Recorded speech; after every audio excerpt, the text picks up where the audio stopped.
afternoon. It is nice to have an opportunity to visit. It is good to come together for the purpose of co-creating, is it not? Mm-hmm. You have come with reason? There is that which you are wanting? Yes. We see this gathering as far more than a time of questions and answers. It is the literal blending of your very important, very powerful physical perspective and our broader non-physical perspective. As we are interacting here together today, it is our knowing that great clarity will come forth for all. The gathering is far larger than your physical eyes can behold, for there are many who are non-physically focused, who are gathered in the corridors, appreciative of the perspective that you provide. As we are moving forward here together today, it is our very powerful wanting that you will gain a very clear sense of who you really are, a sense of your reason for being here, and a connectedness with that powerful, broader, non-physical perspective. You are ready for us? You have some things you're wanting to talk about? You're wanting us to offer stimulation? Let us hear from you. Are you ready? Question, yeah? Okay. We'll warm them up a little bit. Our favorite subject is that of deliberate creating. What about you? We're wanting to help you to understand how it is that all things come unto you. Are you understanding that you are the creator of your own experience? Mm-hmm. Are you understanding how it is so? How it is that that comes about? We are using the word attractor, same as creator, only as we say attractor, it puts it into a clear format. In other words, creator sounds a little bit like you're going out and getting, while attracting is that which you are attracting unto. There is a very powerful law, the most powerful law in the universe, and it is law of attraction. And the way that it works is that which you are vibrating at any point in time is that which you are attracting. In other words, you are a attractor, yes, because you vibrate. And the reason that you vibrate is because you think. Every thought has its own vibration, and so the combination of thoughts, or we say the balance of the thought that is within you, is what equals your vibration. And your vibration is what equals your attraction. And so whatever you are vibrating at any point in time is what you're attracting. Good enough? And so, can you control the way you are vibrating? We say, yes, because you can control the thought that you're offering. Our friend Jerry offered us the best analogy that we have in our bag of tricks, for he was watching a very large ship coming in to be docked. And the ship was to be tied with a very large rope, nearly 1 foot in diameter, a rope that is too big and too heavy to throw across the expanse of water. And so instead, a small ball of twine is tossed across, and that is spliced into a bigger rope, that is spliced into a bigger rope, and spliced into a bigger rope, that is spliced into a bigger rope, until soon, very easily, that very large rope is easily pulled across the expanse of water. This is the way your thoughts dovetail one into another, with one thought being held, sometime at a very subtle or even unconscious level. But that thought, as it is vibrating within you, by law of attraction, attracts another and another and another until a sort of momentum of thought is gathered within you, and that momentum of thought is what equals the balance of your vibration. And whatever you are vibrating is what you are attracting. Now, the wonderful thing about all of this is that while it is very difficult to monitor your thoughts, indeed some of your thoughts are even happening at an unconscious or subconscious level, you have within you a guidance system. The guidance system exists because you are more than you see here in these bodies. Are you knowing that? Many of our physical beings, while they acknowledge that there was something before this, and they acknowledge or they hope that there will be something following this, most do not understand that right now, at the same time, simultaneous with this physical experience, there is a broader inner part of you that exists, and that part of you is communicating with you continually, interacting. In fact, it is the source of the energy or life flow that flows into you, ever connected to you. As you are consciously, physically thinking here, and you offer a thought, sometimes your thought, your conscious thought, by virtue of whatever you are living, is not vibrating in the same place of your broader knowing. For example, your inner being exists in a place of pure positive emotion. Do you know that? That is who you are. Over the thousands of lifetimes that you have lived, you have become that vibrating in perfect pureness of positive energy. And so as you think a thought as a physical creature, a thought of lack about yourself or about someone else, as you look at yourself and you say, there is something that I do not want or like about me, that thought of lack has its own vibration, as do all thoughts. And so that thought of lack is vibrating at a place where your inner being is not, you see. And so the resultant feeling within you is one of the absence of your inner being. And how would you describe the feeling of the absence of your inner being? Would say it is what negative emotion feels like. When you feel wonderful, that is your indicator that you are fully connected with who you are.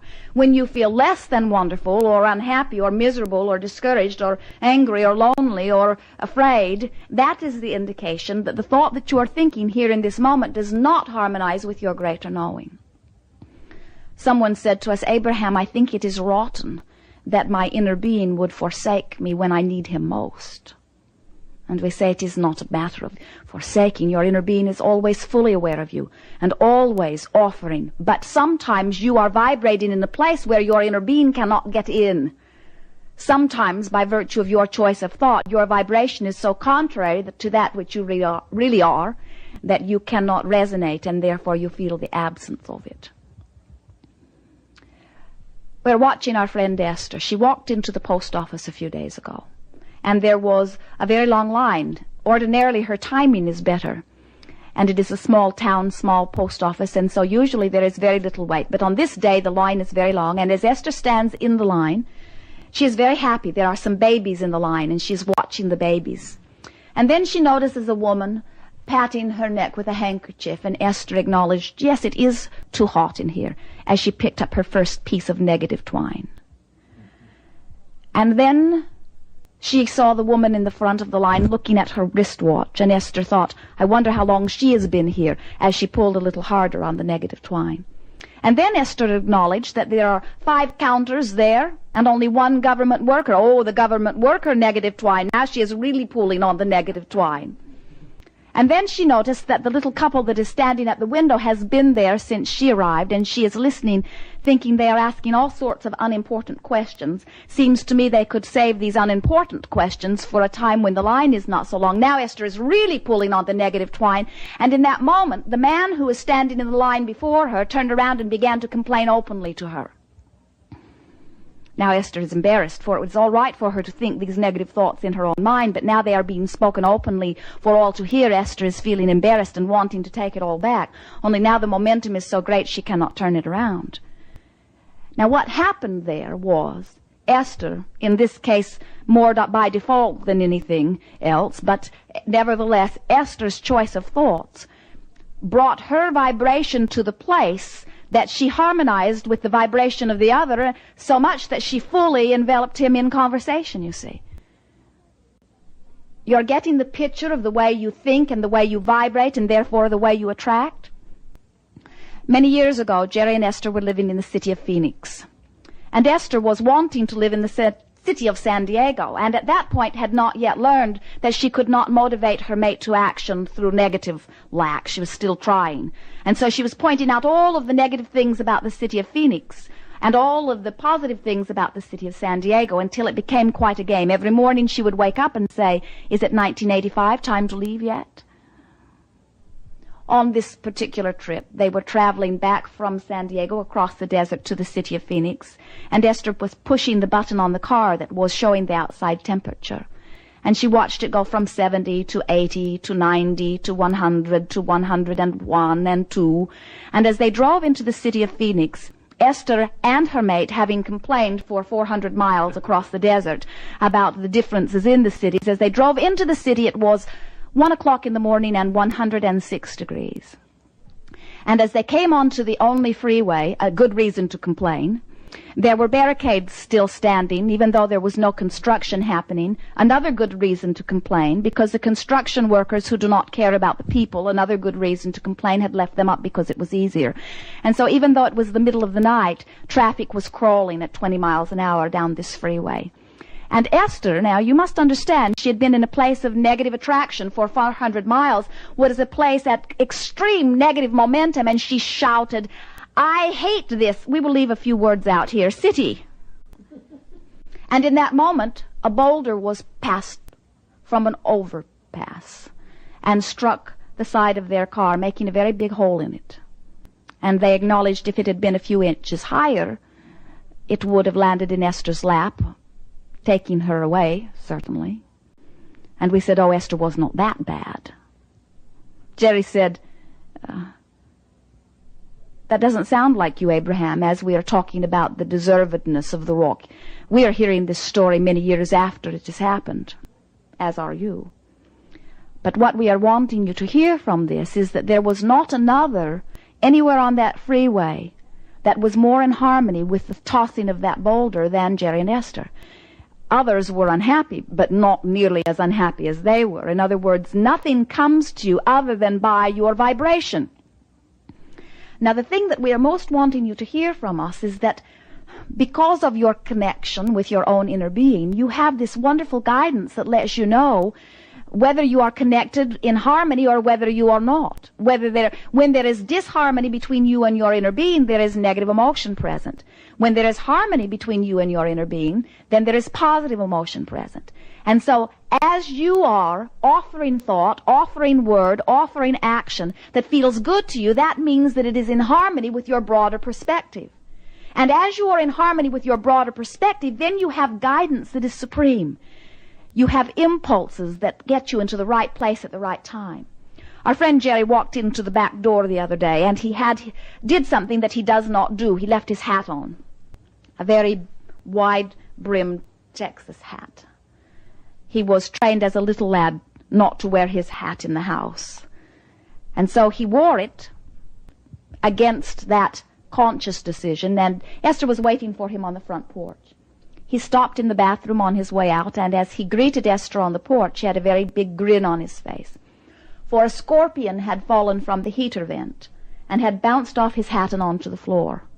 And he acknowledged from where he was standing and from where the scorpion had fallen from that it was very good that he was wearing the hat, or it would have gone down his collar. His inner being did not say to him, "There is danger. Watch out for the scorpion." The heavy scorpion music did not play in the background. Instead, he received a very positive impulse, strong enough compulsion, to do something that ultimately led to a happy ending.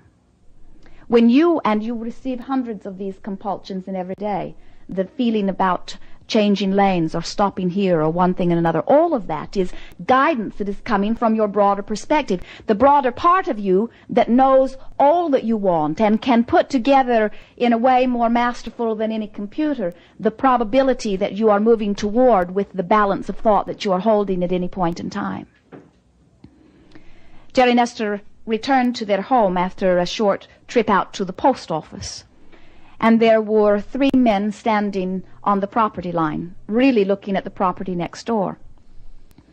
And Jerry's curiosity took him to them, and then he reported to Esther, "They are here to cut down the trees on this property. They have been told to cut everything away except the oaks." And immediately Esther felt extreme negative emotion, for these trees are very important to her. They provide a wonderful buffer between her property and the next. And so this extreme sadness grew into extreme anger, and she looked at her mate, even feeling anger at him because he was standing there rather limply, rather placidly, maintaining his equilibrium. And Esther wanted to shout at him. She did not. "Do something! Don't let them cut down my trees!" Then she said, "Abraham, talk me through this."